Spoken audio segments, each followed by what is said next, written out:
guys, this is Comic Uno, and today I'm doing a review for The Mighty Thor, issue 11. And before I start talking about this issue, just want to give you guys a couple updates. Of course, I have Comic Uno episode 163, and that's a show where I review all the comics I read this week in one show.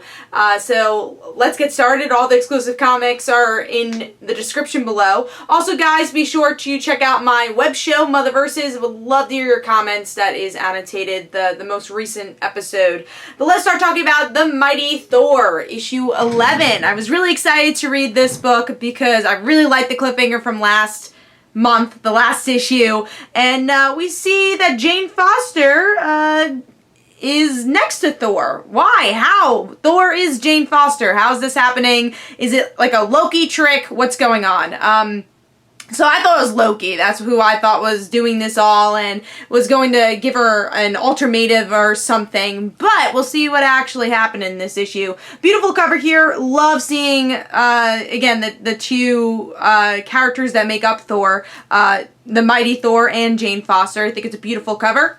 And moving on to the actual art in the interior. It's the same artist, which I love, Russell Doderman's artwork. I think it works perfectly here. Just great detail. There are some panels, I'll say there, one negative, there are some panels that I wish the perspective was a little bit better.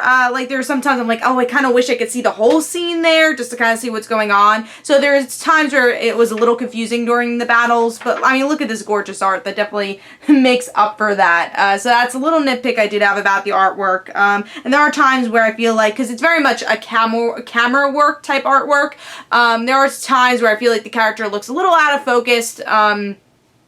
But yeah, again, overall, you still have some really great facial expressions and great artwork here. But let's see what's going on with the story. So with this issue, we get to see Jane Foster, and everyone's like, what's going on here? The S.H.I.E.L.D. agent's like, hey, we thought we were right, and now they feel really sorry that they antagonized someone who is dying of cancer. And obviously Thor is really confused right now and saying, who are you? What's going on? And somehow, Thor thinking, or, Jane thinking about how to save herself, the other Jane Foster is able to save her.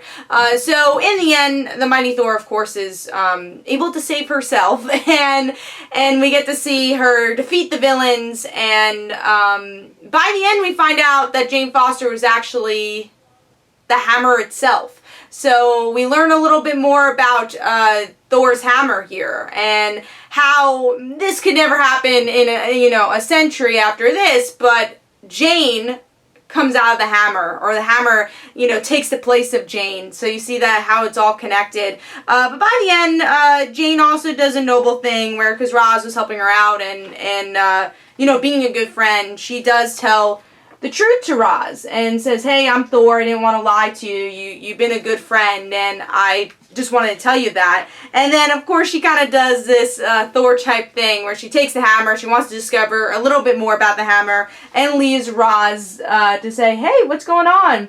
Because she's totally confused. She's like, are you a hammer? Is Jane Foster real? What's going on here? So it was a really fun scene.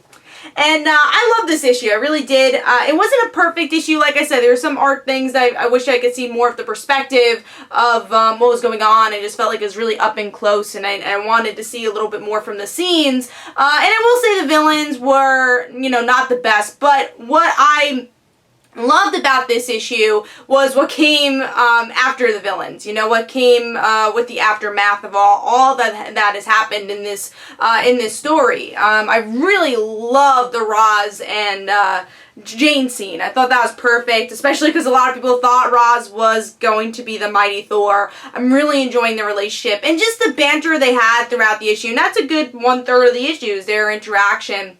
Also, learning more about the hammer, I didn't really expect that.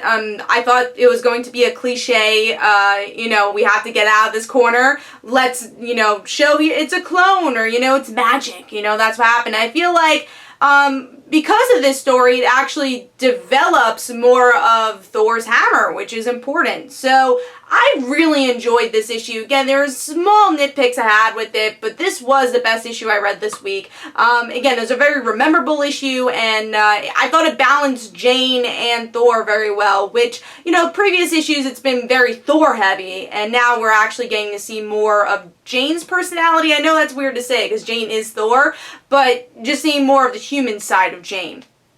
So The Mighty Thor for me is my pick of the week, and I gave it 4.5 stars, and I definitely recommend you pick this up because I thought it was something different, and I'm excited to see how they delve into Thor's hammer with the next issue and how they utilize Roz as a character for the upcoming issues. So hopefully you guys enjoyed. This is Comic Uno. Don't forget to follow me on Twitter. Don't forget to like my Facebook page. Also, description below, there are links for my comic book, Like Father, Like Daughter. And don't forget to like the Facebook page of Like Father, Like Daughter. And I'll see you guys later. Bye.